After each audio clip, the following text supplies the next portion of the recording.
Hello, my name is Allison Carmen, and welcome to my podcast, 10 Minutes to Less Suffering. And the name of today's podcast is It's Easier to Be Patient Once We Finally Accept There Is No Resolution. And this comes from the final episode of the White Lotus, Season 3. And although I'm not going to talk about the series, and especially the season finale, I do want to talk about the opening scene where there is a monk in Thailand speaking to many of his disciples. And he says, "What will happen today? What is in store for me?" So many questions. We want resolution, solid earth under our feet. So we take life into our own hands. We take action. Our solutions are temporary. They are quick fixes. They create more anxiety, more suffering. There is no resolution to life's questions. It is easier to be patient once we finally accept there is no resolution. Now, if you think about this, there's no resolution to life's questions. That could be a pretty difficult statement to digest because all day long we're doing things, solving problems at work, trying to heal from an illness, trying to work something out for our child, trying to get that new job. So in a way, we're always working towards resolving something. But if you think about it, most of our daily pain is wanting to solve things that aren't ready to be solved, trying to figure things out, resisting what is. And what if we can come to this moment and recognize when there's no resolution? Recognize that life hasn't given us the answer yet, that it's not time, that yes, we have things to do, but we have to be okay with that unknown piece.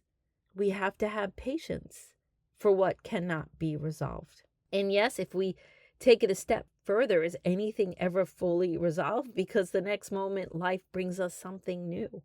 So life always brings problems. So when will peace be ours? And I think overall what he's trying to say is that if you're not always in a state of resolving, if you're in the moment, if you're patient to what life is giving you, then you have less suffering, you have less anxiety because you're not resisting what is. And you're not overly attached to the outcome. And when the outcome is here, you can rest in that. But just know that the next minute, the next hour, the next day, that life will give you something else that you feel you need to resolve, another problem, another situation, another goal, another desire. But if you're more in the journey of it, the experience of it, then you're more in acceptance and patience and peace. And so the place where the anxiety and the suffering comes from is wanting to solve things all the time. It's not that I haven't thought about these ideas before, but I actually thought about the actual language that the monk used. And all day long, I've been thinking to myself, I have nothing to resolve. I'm still reading the lease I'm working on. I'm still calling clients back. I'm still writing my article, but I'm more in the process of it. I'm not thinking to myself, oh, when I just solve this, then I'll have time. When I just solve this, then I'll be able to rest. Because I used to think like that. And it is so disappointing. It's so hurtful when you're always thinking things should be solved. And then when you solve them, you have another problem and you just fall into this disappointment because you thought life would be different. The truth is, life is only different on the inside. When we grow the garden, when we love ourselves, when we choose peace, when we resolve ourselves from within, that's the resolution. I resolve that I love myself. I resolve that I'm worthy. I resolve that I'm okay because I choose to be okay. I resolve that I have these dreams, I have these desires, and my joy and my meaning will come from trying to create them in the world, but not being attached to the outcome. It's almost like there's inner resolution, but the outside world is always giving us something. And the minute we accept, the minute we don't resist, the minute we have patience, the struggle is over. It's like that analogy I always say, that we're in a tug of war with life. We're in a tug of war with the moment. And we forget that the minute we put the rope down, the struggle is over and peace is ours. But every time we're trying to be someplace other than where we are, be somebody other than who we are, solving every problem in front of us, thinking that if this one thing solves, peace will be ours, happiness will be ours, joy will be ours. If I just meet the right guy, my life will be great. But then you have a problem with your child. Then you have a problem with your business. If I just have this amount of money in the bank, I won't be worried anymore. But then you're worried about your mother because she's sick.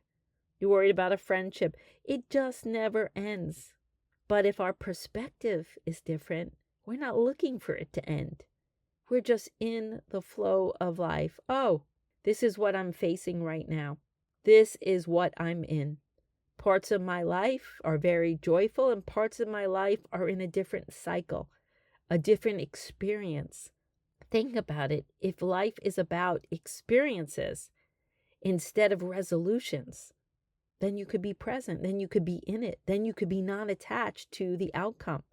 And again, it's not that we don't have desires. It's not that we don't try to make things a certain way. But if we're sitting in the moment saying it has to work out like this for me to be okay, it has to happen now. I need the answer now, and the answer is not there, you will suffer. If you live for the resolution over the experience, you will suffer because we don't know when a problem will resolve. And then you will be so shocked when another problem comes in.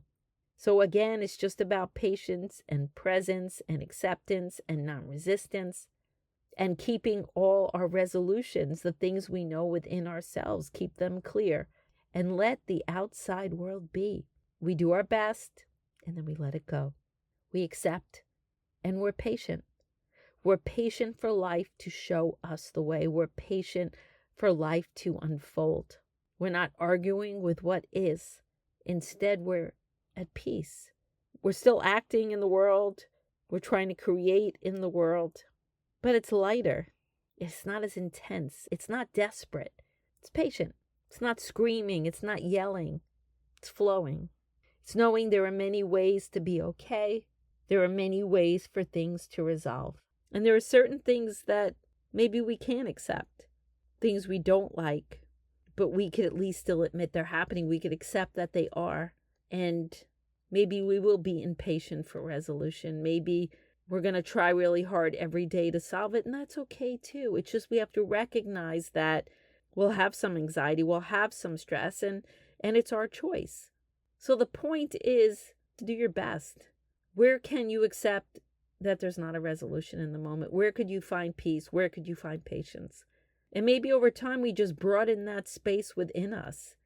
We're just less conflicted with more things.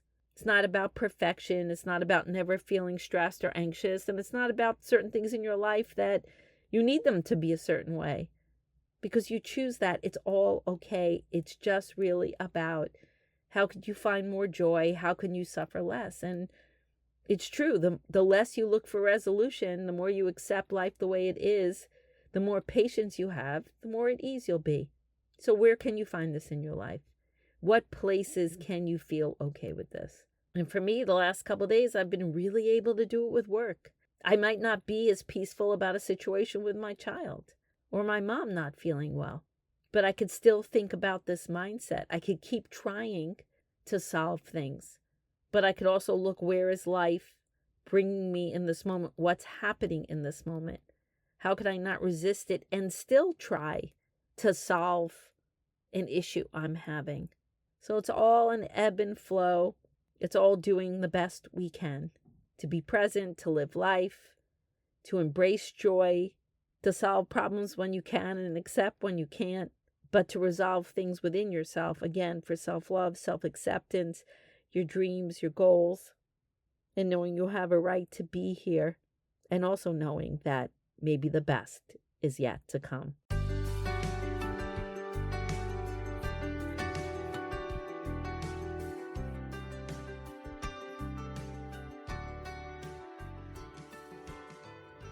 Thank you for listening to this podcast. If you'd like to get in touch with me, you can email me at allison@allisoncarmen.com. If you'd like to read my books, The Gift of Maybe, A Year Without Men, Maybe Everything's Okay, A Parent's Guide to Less Stress and Worry. You can find them at all major bookstores and online retailers. If you'd like to buy my Maybe cards or my Maybe journal, they're available on Amazon, Etsy, and my Stan store. But most of all, if you like this podcast, I hope you subscribe and leave a comment.